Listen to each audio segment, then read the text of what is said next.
कटरा में घोड़ा पिट्ठू और पालकी सेवाओं की हड़ताल समाप्त, प्रशासन के आश्वासन पर माने प्रदर्शनकारी।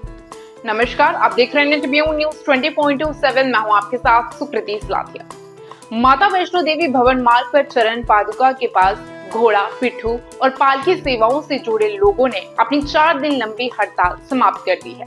यह हड़ताल प्रशासन से मुआवजे और रोपवे परियोजना को लेकर ठोस आश्वासन की मांग को लेकर की गई थी। सोमवार को डीसी रियासी और एसएसपी परमिंदर सिंह की उपस्थिति में हुई बातचीत के बाद यह हड़ताल खत्म हुई। घोड़ा पिट्ठू और पालकी सेवाओं पर निर्भर हजारों लोगों का कहना है कि रोपवे परियोजना के चलते उनकी आजीविका पर संकट बन रहा है।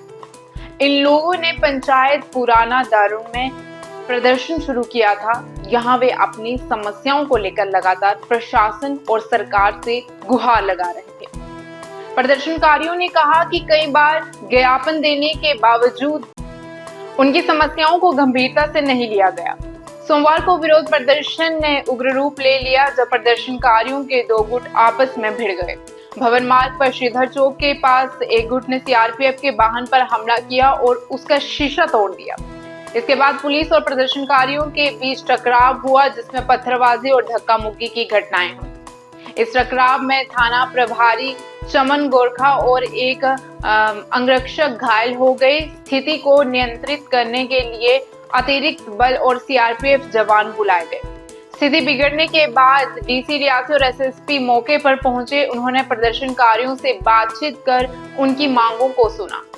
मजदूर नेता भूपेंद्र सिंह ने मांग की कि रोपवे परियोजना के कारण प्रभावित लोगों को मुआवजा दिया जाए और काम को फिलहाल 15 दिसंबर तक स्थगित रखा जाए। उन्होंने ये भी मांग की कि इस विषय पर उपराज्यपाल मनोज सिन्हा से चर्चा की जाए। डीसी ने आश्वासन दिया कि उनकी समस्याओं को उच्च अधिकारियों तक पहुंचाया जाएगा और समाधान के प्रयास किए जाएंगे। प्रशासन के आश्वासन के बाद प्रदर्शनकारियों ने श्रद्धालुओं की सुविधा को ध्यान में रखते हुए हड़ताल समाप्त करने का निर्णय लिया। मजदूरों का कहना है कि वे उम्मीद करते हैं कि प्रशासन उनकी समस्याओं को स्थायी समाधान करेगा। 4 दिनों की इस हड़ताल के कारण भवन मार्ग पर भारी अव्यवस्था देखी गई। श्रद्धालु जो घोड़ा पिट्ठू और पालकी सेवाओं पर निर्भर थे, उन्हें भारी दिक्कतों का सामना करना पड़ा। कई लोग पैदल यात्रा करने पर मजबूर हुए। व्यापारियों ने भी इस हड़ताल से नुकसान की बात कही। हालांकि हड़ताल जो है वो समाप्त हो गई है, लेकिन रोपवे परियोजना को लेकर विवाद अभी भी बना हुआ है।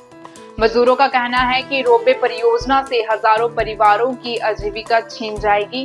प्रशासन को चाहिए कि वह इस विषय पर स्पष्ट नीति बनाकर मजदूरों और प्रभावित लोगों को संतुष्ट करे। प्रदर्शनकारियों ने चेतावनी दी है कि अगर उनकी समस्याओं का समाधान जल्द नहीं हुआ तो वे फिर से प्रदर्शन करने के लिए मजबूर होंगे। डीसी और एसएसपी ने प्रदर्शनकारियों को आश्वासन दिया है कि उनकी मांगों को उच्च स्तर पर रखा जाएगा और रोपवे परियोजना से प्रभावित लोगों के लिए उचित कदम उठाए जाएंगे। ये मामला रोपवे परियोजना से जुड़े कई सामाजिक और आर्थिक पहलुओं को सामने लाता है, जिसे लेकर प्रशासन और स्थानीय निवासियों के बीच संतुलन बनाना चुनौतीपूर्ण होगा। Bureau report, Indian Tribune news 20.7।